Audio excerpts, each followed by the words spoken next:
There we go.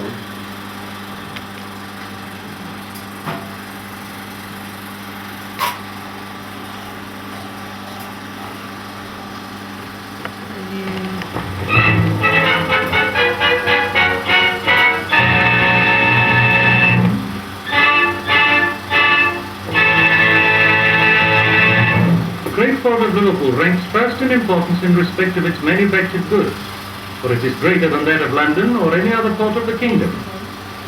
Apart from being the outlet for manufactured products of the industrial north, the city has attracted to Merseyside, because of its low cost of electrical energy, manufacturers of every description. Here is the Clarence Dock Power Station, opened in 1931. It represents one of the most recent developments of the Corporation Electric Supply Department, whose watchword is progress. At this point, I would like to introduce Mr. P.J. Robinson, the City Electrical Engineer. The Liverpool Corporation Electric Supply Department, for which I am responsible to the City Council, is one of the largest and most efficient undertakings in the country. The output during the last 8 years has more than doubled, and at the present time we are selling over 340 million units per annum at a very low price indeed. The power is used in addition to driving the tramway department's vehicles for the production of over 100,000 horsepower in motor load, which produce many of the staple commodities used in everyday life. They include the manufacture of cattle cake, cigarettes, cables, organs, and a variety of other useful instruments in the electrical world, such as the electrical oven and electrical cables with which we supply our consumers. However, I am assured that my audience will be far more interested in the application of electricity to the domestic home. And for further enlightenment, I leave you to go through the interesting portions of an all-electric house.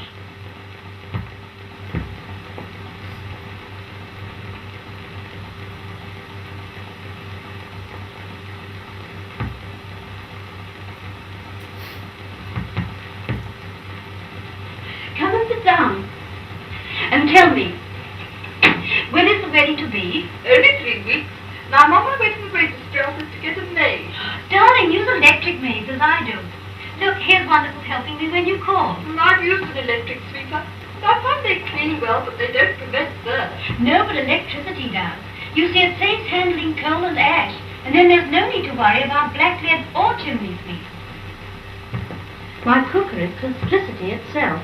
The heat is adjusted on each part by the turn of a switch, and the same regulation is provided on the wash boiler. It can either simmer or boil. Over the sink is a small tank which provides scalding water the moment the tap is turned. Of course, it's only an auxiliary. For bath, the heater is put into an ordinary cylinder. Both methods are economical and cost only 3 shillings a quarter to hire, and that includes the cost of 50 feet of wiring. In my bathroom I have a warm towel and of course a radiator. With ample hot water I always enjoy my bath thoroughly. Sounds most inviting. It certainly is. Oh, and in my bedroom I have the most wonderful electric maid. At a set hour it actually makes my morning tea and then rings the alarm clock.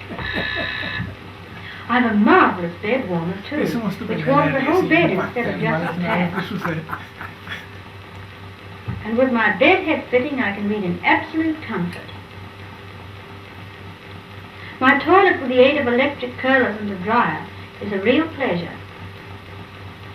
In the dining room, electricity makes perfect coffee in a percolator, and toast to suit all taste is made at the table, and a warming pan keeps the latecomer's meal hot. Even the clock is electric, always perfect time straight from the mains. The wireless is an all-mains set, too. Well, if you're so satisfied, I think I've used electrical energy and saved my own. My dear, do. Now, instead of going to the registry office, go to the electrical showrooms of the corporation in Whitechapel. There you'll learn everything you want to know, and they'll give you some pamphlets dealing with the various uses of electricity.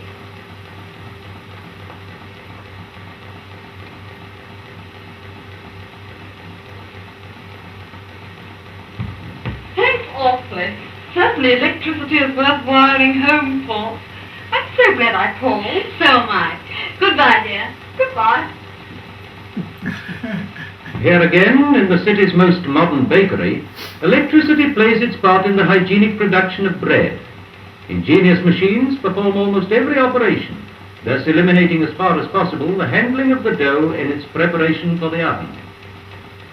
This is the largest bread bakery in Liverpool, and its weekly output is nearly 250,000 loaves. It is controlled by the Liverpool Cooperative Society Limited, that huge organization that ministers to the needs of its 120,000 members, who are the actual owners, and their families.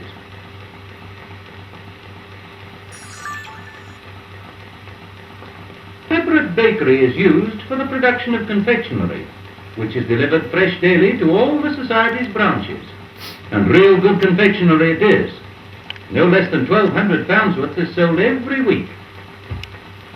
One of the favourite lines is the new malt loaf, which you see here. Thousands of these are packed off every day with all the other good things. In the Society's dairy, you see further evidence of hygiene and progress.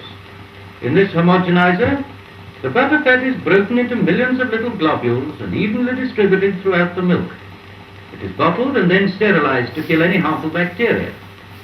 Pasteurizing is a different process. The milk is held in this vessel for 30 minutes at a temperature supplied by hand. This applies particularly to dainty fabrics, which are hand-ironed by these experts. Here is something of interest to father, who will clearly see that this method of dressing collars is far superior to the hand finishing at home. Now lace curtains. How does this dryer appeal to the ladies?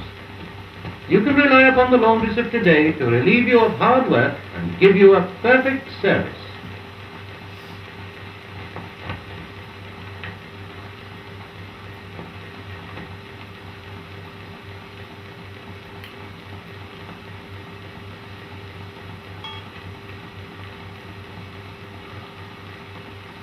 For first-class work and satisfaction, these names are your guarantee.